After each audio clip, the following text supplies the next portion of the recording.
Hi there, and welcome to my first product review video for the Nintendo Switch. Today we're going to be reviewing the BinBok wireless Joy-Con controllers. Now, if you're new to the channel, I've already done some tips and tricks videos as well as gameplay videos for the PlayStation 5, but I also play Nintendo Switch, and I plan to do some more product reviews for it, as well as a follow-up long-term reliability video for these BinBok wireless controllers. So if any of that interests you, please consider subscribing and clicking on the bell notifications so that you get notified as soon as I'm uploading new videos. All right, so to kick things off with the BinBok Joy-Con controllers, I'll just go over what you get with the package. So of course you'll get the left and right Joy-Con controllers from BinBok, as well as you'll get the centerpiece to be able to link them together to make a wireless Pro style controller for the system when it's in TV set mode. It all comes in kind of a flimsy white box, but it's a nice clean design. There's a little bit going on the back there, and the controller comes in just kind of a thin plastic case. The little plastic lid comes off. Got an online warranty card, which kind of strangely says not to search the email for their support in a search engine. Not sure what that's about. Also comes with a little booklet for the functions of the controller, which is handy because of the RGB lights. It goes through all the different ways to change those, and it's in a multitude of different languages. That's why it's so big. There's a little thank you card with an offer for a free Switch dock, which I would probably not necessarily take advantage of because of the likelihood of issues by third-party docks. Then it also comes with a little USB-A to USB-C cord. So this could be used for charging the controllers. There's USB-C ports on the bottom, as well as firmware updates if they come up with them in the future. However, you don't need to use that USB cord to charge the controllers. They will charge off of the Switch when it is in docked mode. So that's everything that you get, and now we'll just get into the review. So the reason I chose to try out this product is because the standard Joy-Con controllers aren't very comfortable for playing in handheld mode. And something larger like these BinBok controllers or the Hori Split Pad Pro offer a much more comfortable gaming experience in handheld mode. Now, the benefit that these have over the Split Pad Pro is that they can also be used as wireless controllers. So they could be used wireless individual like this, although they are kind of an awkward shape for that. Or of course they can be linked together and then they'll act more like a Pro controller, similar to something like the Nintendo Switch official Pro controller. Even the fact that the joystick and the buttons are offset instead of being completely linear like on the normal Joy-Cons is a lot more comfortable and more intuitive for gamers that game on any other system. The other thing that these add over something like the Hori Split Pad Pro is rumble support as well as motion controls. So it makes them a compelling buy considering they're a very similar price to the Hori product. Now, I will say right off the bat, there's a lot to like about these controllers, but it's not all good. So continue watching to kind of know the pros and cons of these to find out whether it's a good option for you or whether something like the Split Pad Pro could be a better option, or possibly that you don't even need something like this to begin with. One of the things that will catch a lot of people's attention with this product is the little rings around the analog sticks. So they're RGB. So I'm just going to turn the system on here. And I've got them set to kind of a indigo blue purpley color right now, but they can be changed through 8 different colors. They can be put on a multicolor pattern that doesn't move. They can also be put on a very slow pulse where it will rotate through the colors. You can adjust brightness, and you can also just turn the feature off if you don't like it. So I think that's something that a lot of people will kind of look at as being a cool, kind of neat look to these, especially given the fact that the casings are pretty plain. It's just a plain black, which I personally quite like the look of. but for some people, they might like the idea of a more colorful option for the Switch. Another feature that this shares with the Hori Split Pad Pro is the fact that it has rear buttons that can be macroed to any of the front buttons on the corresponding side of the controller. It will not allow you to macro a button on the left side to one of the right side buttons, so keep that in mind. However, this is super handy if in a game like Fortnite you want to macro this to the jump button. Then it allows you to keep your fingers on the analog sticks for better accuracy when you're playing that game, jumping around, etc. So that's a cool feature. Just like the Hori Split Pad Pro, the BinBok controllers has that, and it's super easy to use and it works perfectly. So to do that, there's a little memory button on the back, the one with the M, and you just basically hold that button down while pressing the button on the front of the controller that you want to macro to that back button, and it's set. And if you need to switch it for a different game, it's very quick and easy to do with that setup. So you'll also see on the back here a little button marked with a T, so that's for turbo. And the way it works is the same as the memory button. You just press it down, press the corresponding button on the front of the controller, and it will set it for turbo. Not a feature I personally use, but if it is something that's important to you, just like the Hori Split Pad Pro, this does have that as well. All right, so what do I like about the BinBok Joy-Con controllers? Right off the bat, I can say that definitely they are way more comfortable than using standard Joy-Con controllers for handheld mode. Another thing I really like is the standard Joy-Con controllers have very little analog stick movement, so it's hard to really feel super accurate with these, whereas the BinBok controller has a lot larger range of motion with the thumbsticks. So it's a huge improvement and it feels a lot better and feels much more similar to using the official Nintendo Switch Pro controller. So that's a big plus as well. I'm also a really big fan of having the option of these back buttons. For the PlayStation, I've been using a Scuff Impact as well as the Astro C40, both of which have back buttons.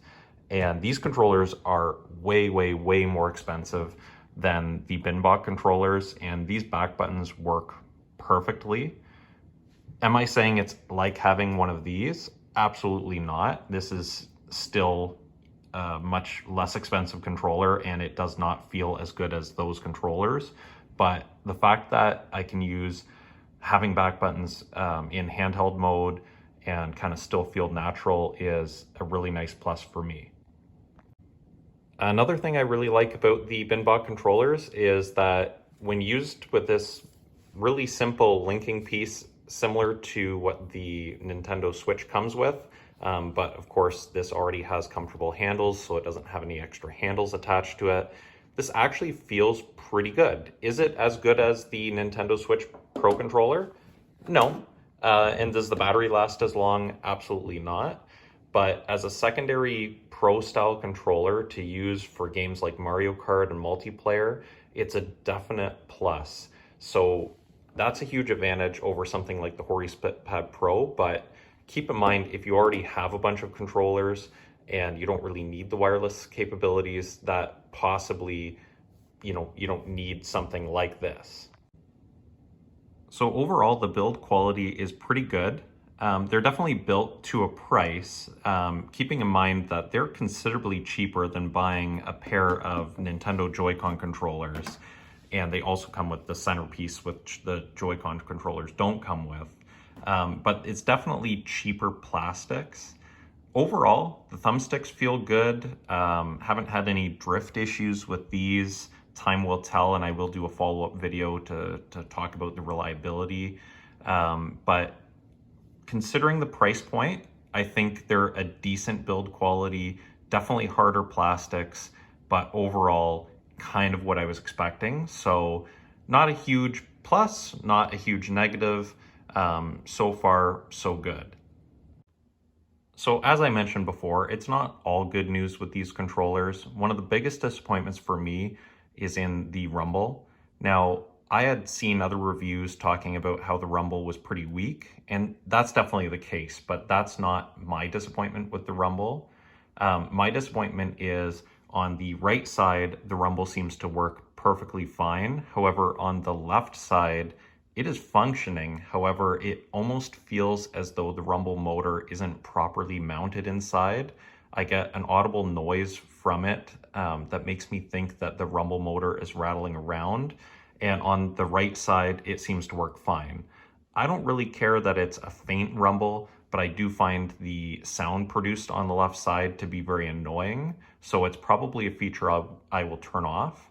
The nice thing is you can, from the actual controller, turn the rumble off. So it's not something that you're having to change in game settings or system settings. You can just turn it off from the controller. So that is a benefit, so that if you're using multiple controllers, you still have the benefit of rumble with your other controllers and not having to change settings every time.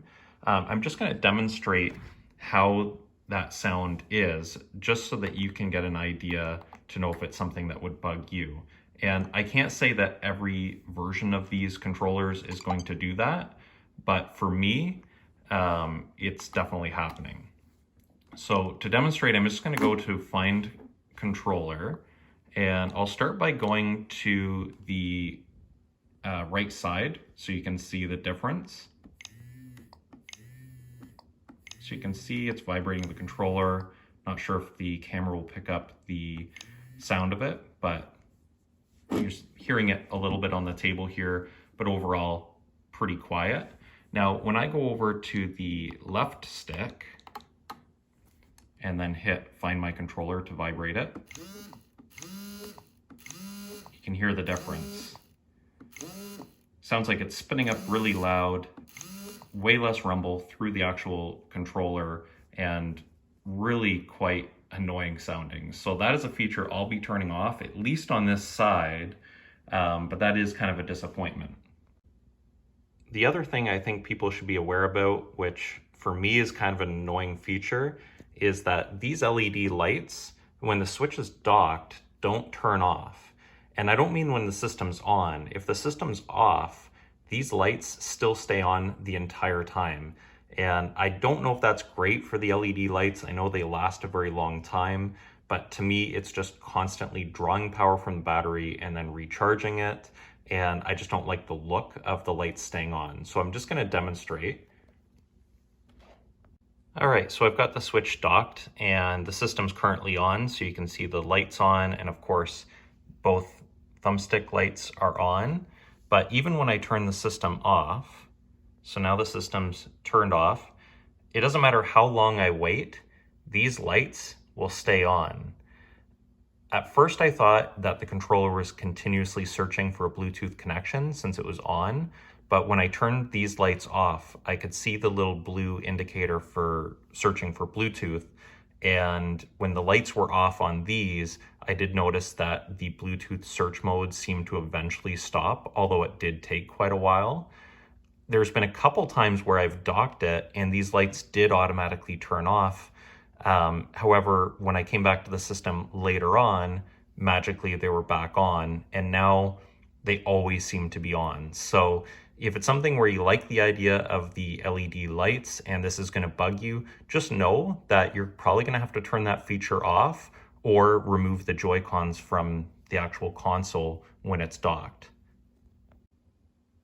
So something I noticed on a couple of Amazon reviews had been stick dead zone. I don't personally think this is a big problem with the controller, but I did want to demonstrate because there is definitely a tiny bit of stick dead zone in comparison to something like the official Nintendo controller. So I've got the system set to calibrate control sticks, and right now it's connected to my Pro controller. And you'll hear it as I move the stick a little bit to see that it takes very little movement for that to move.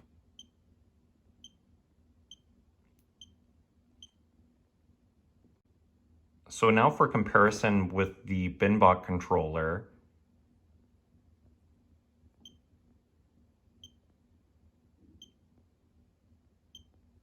it's a very tiny bit more dead zone, but to be honest, it's not noticeable when playing games, and it is very small. So if it's something where you want ultimate precision, then yes, something like the official Pro controller is going to be slightly better. Is there a tiny bit of dead zone with this controller in comparison? Absolutely. But to me, it's not a really bad thing. And even, comparing to competitive controllers, of course, it's not as good. But at the end of the day, for what this is, what it costs, and what you're using it for, the dead zone is not at all noticeable in games. So would I recommend the BinBok Joy-Con controllers? Well, it's a little bit of a loaded question. I haven't done any long-term testing to see how reliable they will be over time. However, I can say they are a much more comfortable option for handheld gaming mode. I do like the fact that I have a second option for a more comfortable controller similar to the official Pro controller from Nintendo. Quality-wise, there have been a couple letdowns, but overall, for the money, I do think they're a decent option. Time will tell from a reliability standpoint, and if you're interested to see how these perform after time, please again consider subscribing and turning on bell notifications, because I will be doing a follow-up review once I've used these for a significant amount of time. And certainly if I do have any issues between then, I will do a small video to outline what that was so that you can make an educated decision on these. If there's anything that I didn't cover that you do have questions, definitely in the comments below, leave them and I'll try to answer every single question. And also, if you have this product and you've had a different experience or a similar experience to mine, definitely feel free to leave a comment below. And anything that you want to know about these, if I do get more comments and need to do a follow-up video to cover some of those things, I'll gladly do it. Again, if you like the video, please give it a thumbs up. If you didn't like it, give it a thumbs down. And if you want to see more content like this and more reviews on Switch accessories, definitely subscribe to the channel. Same thing with the PS5. I'll be doing more videos and reviews on products for that as well. Thanks for watching. Until next time.